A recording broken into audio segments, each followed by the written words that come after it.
Hello everyone, welcome to রিমাস kitchen and lifestyle. আজকে আমি বানাবো ছানার জিলিপি। একদম দোকানের মতন পারফেক্ট, সফট আর ভীষণই সহজভাবে আপনাদেরকে আজকে আমি করে দেখাবো ছানার জিলিপি। তাহলে চলুন বানিয়ে নেওয়া যাক একদম পারফেক্ট দোকানের মতন ছানার জিলিপি। এখানে আমি মোটামুটি হাফ লিটার মতন দুধ নিয়েছি আর এটা খুব ভালো করে ফুটিয়ে নিয়েছি। দেখুন এটা খুব ভালো করে ফুটে গেছে।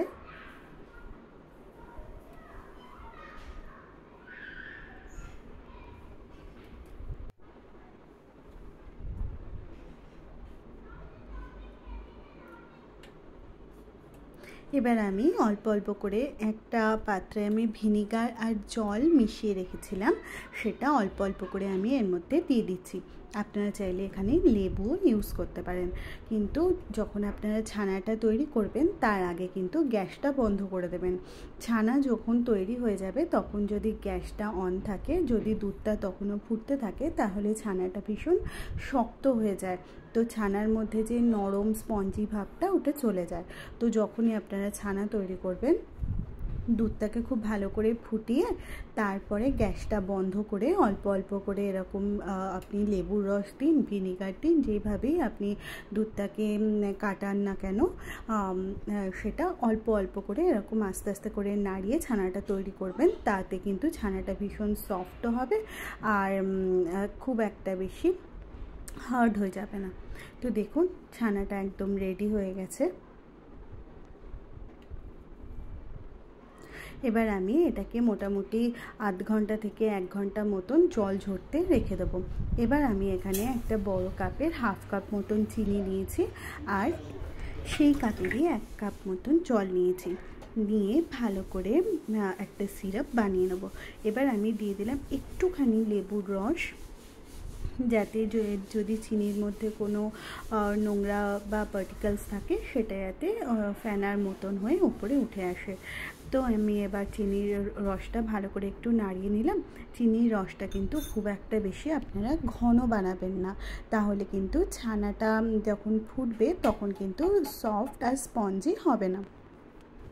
তো আমি এখানে খুব ভালো করে ছানা থেকে জলটা ফেলে দিয়েছি। দিয়ে এবারে আমি এর মধ্যে দিয়ে দিলাম একটু 1 চামচ মতন ময়দা। দেখেছেন আমি এখানে হাফ লিটার দুধের ছানা বানিয়েছি, তার মধ্যে আমি দিলাম হাফ চামচ মতো ময়দা, হাফ চামচ মতন কর্নফ্লাওয়ার। আমি কিন্তু অনেকটা বেশি ময়দা আর এবার আমি একটু দিয়ে দিলাম বেকিং পাউডার। অনেকটা বেশি ময়দা, অনেকটা বেশি কর্নফ্লাওয়ার দেবেন না, তাহলে কিন্তু ছানার যে একটা সুন্দর একটা টেস্ট, যেটা এই মিষ্টিটার মধ্যে আসা উচিত, সেটা কিন্তু আসবে না। আর আপনার ছানার জিলিপিটা শক্ত হয়ে যাবে, ক্রিস্পি হয়ে যাবে। তো যতটা সম্ভব একদম অল্প পরিমাণে ময়দা আর কর্নফ্লাওয়ারটা দেওয়ার চেষ্টা করবেন।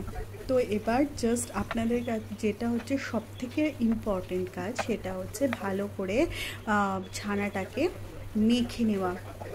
অ্যাটলিস্ট 10 থেকে 15 মিনিট মতন আপনারা এই রকমভাবে দেখুন আমি কিভাবে ছানাটাকে মেখে নিচ্ছি। ভীষণ ভালো করে ছানাটাকে কিন্তু মেখে নিতে হবে, খুব ভালো করে ডলে ডলে, যাতে ছানার মধ্যে একটুও কিছু লাম্পস না থাকে, কোনো কিছু যাতে কোনো একটা বাঁধো বাঁধো না থাকে, একদম আটা মাখার মতন একদম স্মুথ হয়ে যায়। দেখুন আমি খুব ভালো করে এখানে 10-15 মিনিট মতন ছানাটাকে ভালো করে মেখে নিয়েছি। নিয়ে এবার এরকম জিলিপির মতন পেঁচিয়ে দিচ্ছি হাতে, এরকম একটুখানি লম্বা মতন দড়ির মতন করে। এবার জাস্ট এরকম করে হালকা হাতে একদম পেঁচিয়ে দিচ্ছি। ভীষণ ইজি বানানো, আপনি যদি একবার বানান তাহলেই বুঝতে পারবেন কতটা ইজি। কিন্তু যেই টিপসগুলো আপনাদের দিলাম সেটা কিন্তু একদম মনে রাখবেন, তাহলে কিন্তু আপনার ফার্স্ট টাইমেই ছানার জিলিপি একদম পারফেক্ট হবে। যেমন আপনি ছানাটাকে খুব ভালোভাবে মাখবেন, ছানার মধ্যে কর্নফ্লাওয়ার, ময়দা খুব একটা বেশি পরিমাণে দেবেন না, যতটা একদম না দিলেই নয় ততটাই দেবেন। আর চিনির সিরাপটা খুব একটা বেশি ঘন করবেন না, চিনির সিরাপটা কিন্তু একটু পাতলাই রাখবেন, যেমন হাফ কাপ চিনি নিলে 1 কাপ পরিমাণে জল। তো এবার আমি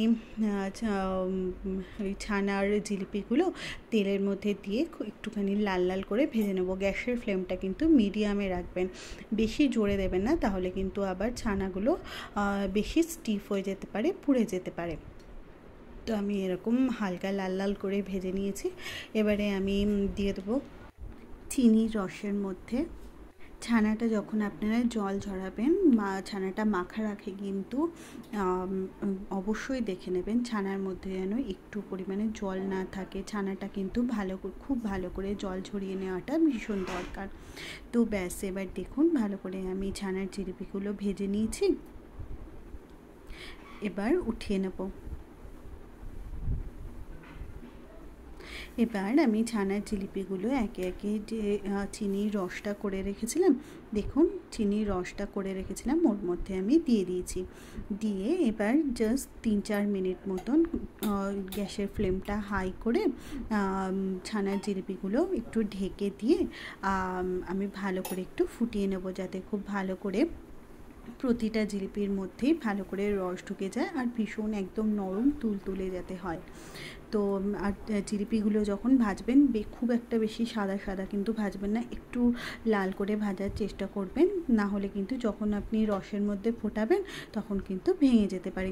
দেখুন রসে ডুবে কি সুন্দর বড় বড় ফুলে ফুলে গেছে, খুব ভালো হয়েছিল খেতে। আপনারাও বাড়িতে এইভাবেই ট্রাই করুন, ডেফিনেটলি ফার্স্ট ট্রাইতেই আপনাদের ছানার জিলিপি কিন্তু একদম পারফেক্ট তৈরি হবে। আমার রান্নাটা, আমার চ্যানেলটা যদি আপনাদের ভালো লেগে থাকে, প্লিজ আমার চ্যানেলটা লাইক, শেয়ার, কমেন্ট আর সাবস্ক্রাইব করবেন। Thank you for watching.